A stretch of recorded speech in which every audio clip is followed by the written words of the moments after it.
आप में से किसी ने चंदा दिया हो तो रसीद लेकर आ जाए भाई यहाँ पे बीच में।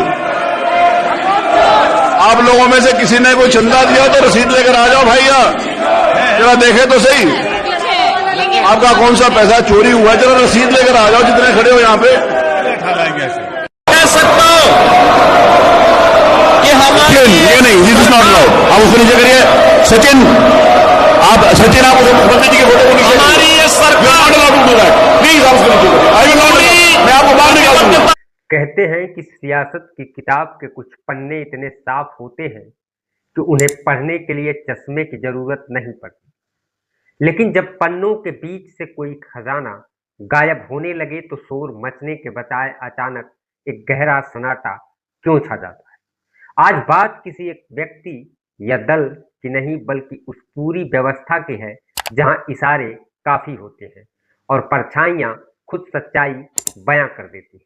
नमस्कार, स्वागत है आपका द पब्लिक एक्सप्रेस के डिजिटल प्लेटफॉर्म पर। मैं हूं जितेंद्र यादव।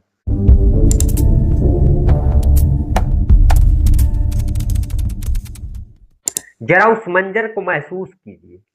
देश के एक बड़े राज्य की विधानसभा में जब चढ़ावे और व्यवस्था की रखवाली पर सवाल उठे तो बहस का रुख अचानक बदल गया। तार्किक बात यह होनी चाहिए थी कि अगर आंच कहीं भी है तो उसकी निष्पक्ष जांच हो जाए, लेकिन इसके बजाय पूरा तंत्र उस चिंगारी को ही बुझाने में जुट गया जो सच को बाहर ला सकती थी। जब सवालों के जवाब देने की बारी आई तो जवाब देने के बजाय दरवाजा दिखाने का रास्ता चुना गया। वहां बैठे मुखिया का यह कहना कि रसीद लेकर आइए फिर बात करेंगे, अपने आप में एक अनोखा पैमाना है। जरा सोचिए, क्या व्यवस्था की पारदर्शिता की जिम्मेदारी सिर्फ सवाल पूछने वालों की होती है या फिर उस कुर्सी की जो वहां बैठकर पहरा दे रही है? जब पहरेदार ही यह पूछने लगे कि तुमने ताला क्यों देखा तो समझ लीजिए कि ताले के अंदर की कहानी अब किसी से छिपी नहीं है। और बात जब आस्था की आती है तो उसका दायरा बड़ा पवित्र माना जाता है, लेकिन विडंबना यह है कि यह आस्था कभी कभी बड़ी चुनिंदा हो जाती है। क्या आस्था तब आहत नहीं होती जब व्यवस्था के भीतर ही सेंध लग जाए? और क्या आस्था तब आहत नहीं होती जब उस पर रोशनी डालने वालों को ही कटघरे में खड़ा कर दिया जाए? जब जब आस्था को ढाल बनाकर सवालों से बचने की कोशिश होती है तब तब जनता के मन में संदेह के बादल और गहरे हो जाते हैं।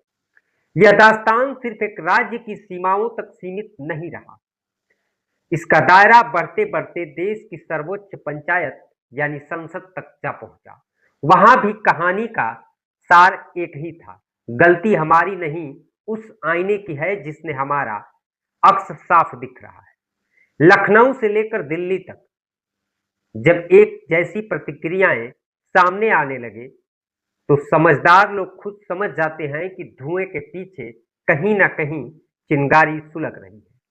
कहा जाता है कि सच छुप नहीं सकता, बना लाख बहाने से, और वक्त हर पर्दे को हटा देता है।